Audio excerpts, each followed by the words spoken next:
Do banana pudding and New Kids on the Block mix? Do they go together? Well, in my brain, they do. And if you want to find out how, listen to this episode, y'all. Hey, y'all, I'm Brooke Hoover, a Louisiana native, actor, writer, and comedian. I've lost 100 pounds through diet and exercise, or shall I say, lifestyle changes. My 20-year and counting health journey has taught me that just like taking a diet pill for weight loss, body positivity doesn't magically happen overnight. I'm working on regaining my self-esteem and rekindling my love affair with Cajun and Southern comfort food in a healthier way, all the while juggling eating as clean as I can, reestablishing myself in the entertainment industry, which, as we know, is historically fat-phobic, all the while showing my inner fat girl some love. That's fat with a PH. Pretty hot and tempting. Let me tell y'all a tale or two. So y'all, how do y'all feel about like fruit flavored things? Like, okay, for example, I love bananas and watermelon on their own, but I do not love banana or watermelon flavored things like at all, except for like maybe, I don't know, remember banana Laffy Taffy back in the day? But me and my dental implant aren't messing with that now. And I think this is the first podcast. I have something in my tooth, but I think this is the first podcast episode I'm recording in like almost a year where I have my tooth back and I got something in it. Winning. Save it for labor. Save it for labor. Anyways, let's get started. I really never thought I liked banana pudding, and being a Louisiana girl with more Louisiana type of foods, banana pudding wasn't really a Louisiana staple. It's more of like, in my humble opinion, and geographically speaking, it's more of like a Carolina, Georgia type of thing. Like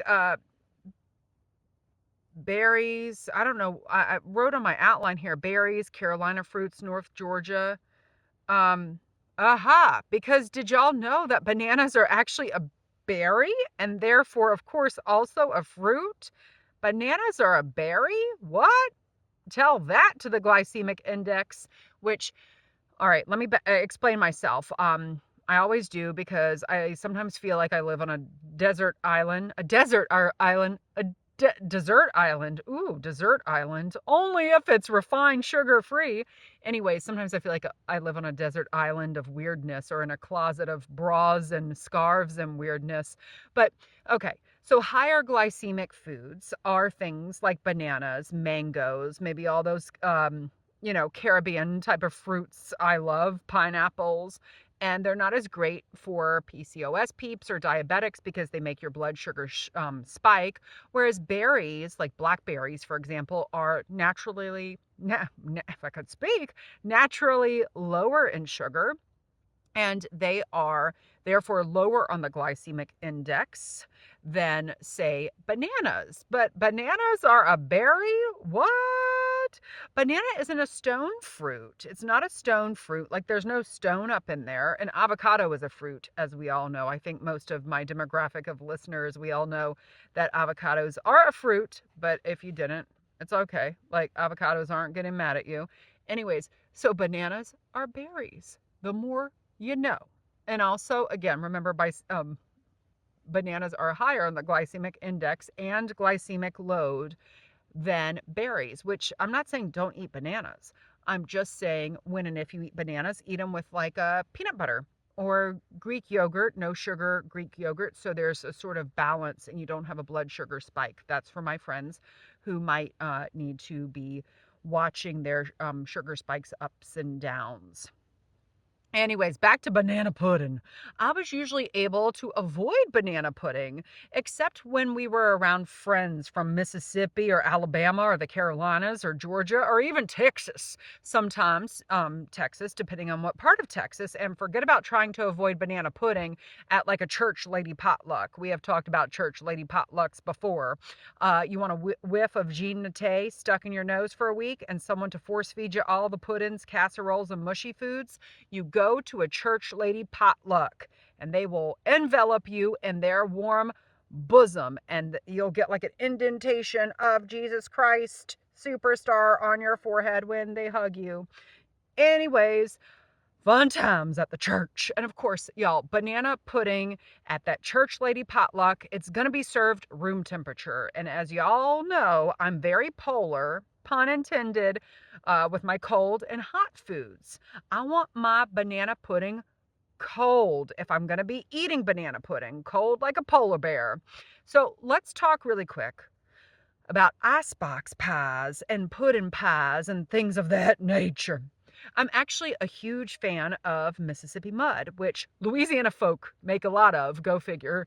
That's like, okay, so you get pecan, and um, it's like a pecan and flour, butter, pie crust type of bottom layer. Now, if you're going carbless, you could easily just make a bottom crusticle with pecan and coconut oil, or pecan and ghee, or pecan and butter. Boom.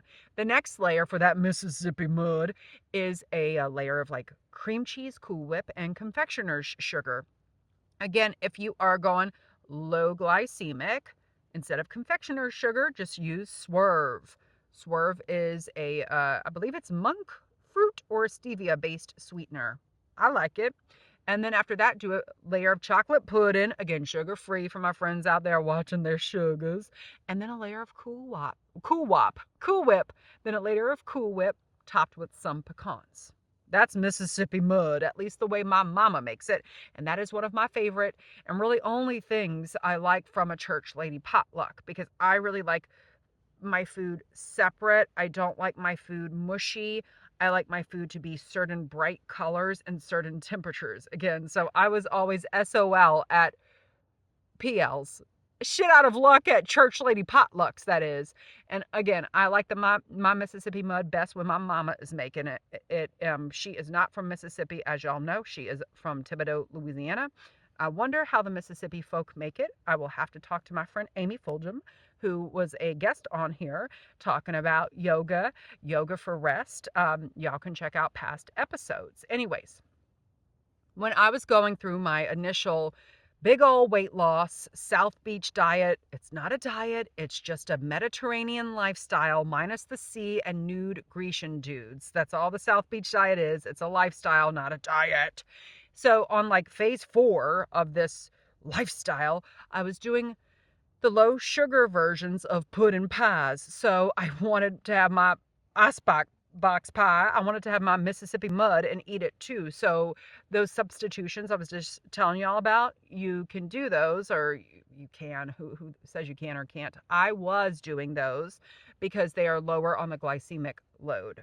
On some social media pages nowadays, I mean, I started all my stuff before social media was a brew, and I think MySpace was alive and kicking. But anyways, I didn't have any tips or TikTok to honestly overwhelm me. Sometimes it's very overwhelming. But all of like these quote unquote lower guilt, oh, so guilty for eating certain foods. Give me a break. Like, let's not use the word guilt associated with food. We are trying to change that. But anyways, you'll see it on social media, lower guilt recipes.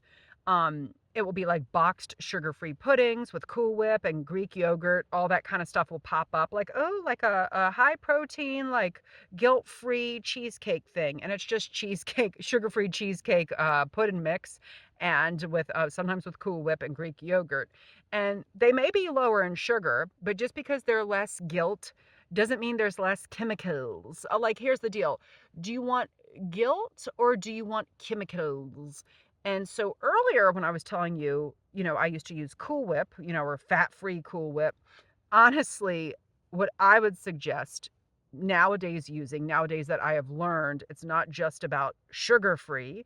It's not just about low calorie. It's not just about guilt-free. It's about, I don't want to feel like crap. Instead of Cool Whip, I really love Trader Joe's makes it. Lidl makes it. I'm sure Aldi sells it. I'm sure you can get it at Wegmans or Harris Teeter. I know that's a big supermarket in some parts of the world. We got Albertsons back in Louisiana, and we got Rouse's in South Louisiana. But anyways, you can get whipped like a ready whip, but like a coconut cream whip. So use that instead of Cool Whip. Again, I have no substitution for you for the sugar-free pudding mix unless you want to get gelatin, right? And like literally make your own pudding somehow. I'm sure it exists. If you want to be crazy, do a chia pudding instead. I know I'm throwing a lot at y'all. I'm basically trying to throw out some healthier versions of these icebox pies, but I'm getting away from myself, okay? We're going to go back to banana pudding, but first, because I opened the floodgates and because I didn't eat mine today, which could explain why my brain is a little whack. I've actually just finished recording an audiobook today, so I'm a little like, celebrate the rap, woohoo, or something, but I'm a little fakakta in the brain too.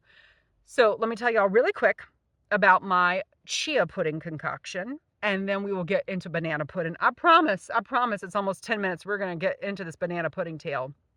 So again, follow me on Instagram, also on TikTok now, because I like to post things there that sometimes don't make as much sense for flow into the podcast, and you'll get to see them visually.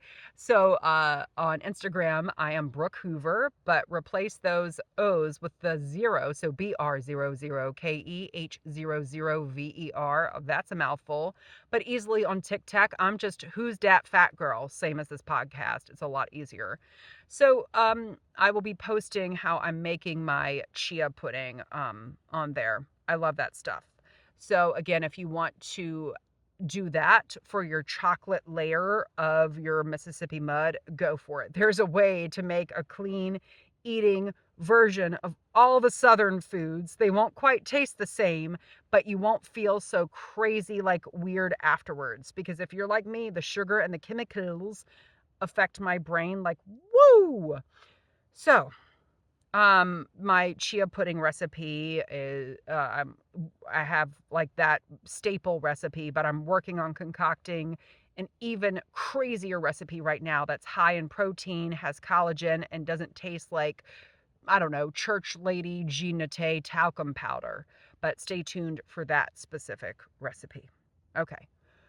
Woo! So are y'all wondering if I ever did begin to actually like and appreciate banana pudding? Banana pudding is such a Southern staple, y'all. And it's been like 3.5 years of recording this here podcast, and I'm just now telling tales about it. Have I created enough suspense? I don't even know if I've created suspense because this isn't like a murder mystery podcast. But anyway, let's try. Okay. So a few years ago, I had to go down to the dirty South. And it was probably the last time all of my mama's family was gathered together. We went to my Aunt Dee's house in Thibodaux, and Aunt Mary, my mama's brother's wife, who's originally from Texas. And she's such an awesome aunt and just sweet person. And she always brings like a great sweet treat. Aunt Mary was there. I see something on the table, like in a rectangular Pyrex, and it's covered in those golden brown Pepperidge Farm Chessmen cookies. Y'all know, like those shortbread cookies by Pepperidge Farm with like a little man on it. And I'm like, cute. I love Pepperidge Farm, and their tagline is "Never have an ordinary day." What a great tagline. What a great quote for like senior quotes in your yearbook. And my mama looks over at the Pyrex and she says, "Ah, look at that. Mary, I bet you made that." Yeah, is that Mama's voice? Yes and no in my head. Anyway, Mama's like, "Mary, I bet you made that." And Mary's like, "Yes, I did." And Mama goes, "What is it, honey?" And Aunt Mary's like, "Well, it's," and I'm praying and hoping it's something wonderful, because there are no other sweets on the table aside from some Italian cookies Mama actually brought down from Monteleone's bakery in Jersey City. Imagine that, y'all. Yankee Italian cookies as part of a Cajun South Louisiana kitchen spread. What? And I'm hankering for something, y'all. And the neurotic sweet people in my family, who are my mama, my uncle Gigi, and I, were staring at Aunt Mary in anticipation, hoping it's like chocolate or something like that. And Aunt Mary's like, it's banana pudding. Aunt Mary is beaming, y'all. She is so proud of herself and the usage of those Chessmen cookies on top. And she offers me some, and I want to say, "Oh, no, thanks, Aunt Mary. I don't really eat banana pudding." But then I remember Christmas of 1991. I'm 10 years old, and New Kids on the Block are topping the charts. All the 10-year-old girls like all we want at the age of 10 for Christmas is NKOTB swag or merch, as they're calling it. Sidebar. I'm in the midst of making some merch for Who's Dat Fat Girl. If any of y'all are interested, might have some contests to win some free merch coming up. Just stay tuned. And so all I asked for Christmas that year was NKOTB merch. I was currently cycling through a crush on Jordan, Joey, and Donny as my faves. Basically, just like not really Jonathan because he was too shy, and definitely not Danny. Aunt Mary takes me aside. Again, it's Christmas 1991, and she's like, Brooke, I have a Christmas present for you. It's an NKOTB hot pink water bottle, and I opened the other gift. It's one of those gigantic buttons the size of your head, like, ooh, sorry, microphone, uh, like a safety pin backed button, circular, the size of your head, and it's got Danny on it. I try my best to look grateful, but I must look like a crestfallen ingrate because Aunt Mary goes, now, I know he's not your boyfriend at the moment, and I know he's definitely not your favorite, but I don't blame you. He isn't the cutest, but I bet he's got a great personality and decent enough dance moves, but he's all they had. And I searched 5 different stores: Spencer's Gifts, Walmart, the other Walmart, Kmart, the other Kmart for Joey, Jordan, Donny. Heck, they didn't even have Jonathan. All they had was Danny. So backtrack now to the 2000s, and I'm looking at this banana pudding in like modern day times. I can't appear to be that same little ingrate Brooke from back in the early 90s. And while I don't condone eating something just to make someone else feel better, because that puts like you less in control of your surroundings and your food choices, Aunt Mary wasn't pushing food on me. I just viewed it as more of a time to redeem myself, because back in the 90s I was just like, oh, thanks. And just totally like that. And my mom, if my mama would have seen me at the time, she would have popped my mouth. Actually, mama didn't really physically harm me, but she would have been like, Brooke Ann, or something like that. She would have whipped out the my first and my middle name to fuss me good about not being grateful for the big ass Danny button. So I sliced myself like a chessman size piece, the Chessmen Pepperidge Farm little piece. And as Mama says, these cookies are a great idea because it makes it easy to know what your piece is. And, y'all, usually like banana pudding is in a trifle kind of circular type of big old dump thing, and it's with vanilla wafers. And that's the kicker. I don't like Nilla Wafers, so why the heck would I like banana pudding, right? But Chessmen, well, that's classy. And Aunt Mary's little dish, banana pudding dish, looks much nicer and neater. Remember, I don't like super messy food. And I take a bite. I take a bite of it, and I must say it's cold. I like things cold, and it is good, y'all. It is good. Dare I say it is da da da da da da da da da da da da da da the right stuff. What? From then on out, while it's not my favorite beloved Dobosh cake that I've talked about, or Costco cake, which I love the vanilla Costco cake. Have we talked about that? Or like any kind of chocolatey based dessert, which I would be eating instead of banana pudding any day. Banana pudding goes from being something I like said I hated or like was just tepid about to being something I kind of liked and I kind of dug like on occasion. Kind of like Danny from NKOTB, from New Kids on the Block. Have y'all seen Danny lately? He looks fine. While Donny, oh, bless him, he's got a receding hairline and oh, he's sweet. Like, we love him on Blue Bloods. But I think Danny is kind of better looking than Donny right now. But I still love you, boy. And one time when the New Kids on the Block, my dad was friends with one of the security guards, so they were able to sneak us to really good seats. And I remember Donny walks onto the stage. This is back in like the 90s, and he goes, "Baton Rouge, what's up? I heard y'all Louisiana girls are hot and spicy." And I was like, "Yeah." And everybody was like, all the girls were like, "What?" People went crazy in that Centraplex. Oddly enough though, y'all, that banana pudding escapade that Aunt Mary made is really my one and only time I had a super memorable experience with banana pudding in the South. In the South, okay? But now let's talk. I'm in Yankee Land. I actually have had some really, really frickin' revolutionary, delicious banana puddings. Go figure. So, like many of us, if you lived, I didn't mean it that sadistically, but if you lived during the pandemic, you had a pandemic birthday. And one of our great friends, Crystal, she is from North Carolina because we spent a lot of time in North Carolina. And she sent us up a little surprise for my birthday. And we opened it. And you know what it is? You know what it is? It was the OG banana pudding and the red velvet banana pudding from the one and only infamous Magnolia Bakery in New York City. Mom and I, we were like pandemicified, and so was Harry. We were all like just like pandemic zombies, and we dug in and we were like, ooh, this is good. This stuff's made in New York City? Well, damn straight it is. And Magnolia Bakery is good. And then let me tell y'all another tale. Speaking of eating local, let's get even localer, okay? So we're out of the dirty South now. We're up north. We have crossed the Mason-Dixon line. What? We're in where I live now, Jersey City. So there's this place, and they're very friendly. I noticed them out of every farmer's market, and they would always have little samples, and then they sold it like in like these baby tubs and like the bigger deli cup matzo ball soup kind of tubs. And it's called, I hope I pronounce it right, either Bayo Nanas. It looks like bananas, but there's an O, but after the first A, Bayo Nanas.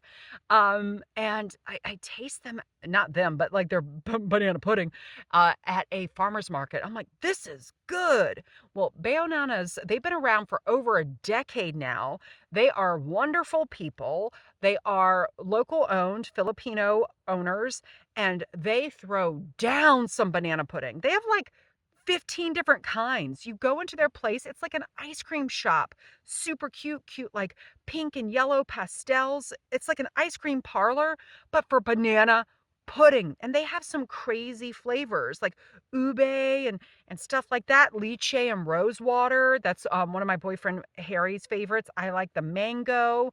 I love how they're bringing their own flair to what we consider a southern staple. I just, I love this place. And you know what else? For your birthday, they give you $14 of banana pudding. That's like a quart. So that's like the big matzo ball kind of like soup we're talking about here. I recently had, for my birthday, I got the buku pandan, which is like coconut and kind of like fruity tropical that's a redundant fruity tropical fruit, but it's like a coconut tropical fruit. Love it. So when you take a taste of it, it's like, instead of this stuff's made in New York City, it's like Bayo Nanas. This stuff's made in Jersey City? What? So the moral of the story is, you can have a taste of home whenever you want it. And even though banana pudding wasn't really home to me, because it wasn't something I grew up with, it was actually something I ran away from. Getting banana pudding now in Jersey City or in New York City or in Jersey City delivered from New York City from a friend in North Carolina, it makes me feel like I'm doing something to honor my Southern heritage somehow. And I think it's safe to say I'm starting to like banana pudding step by step. Ooh, baby, gonna get to you. Would we say girl, or would we say banana step one? All right. I think we're going to end there.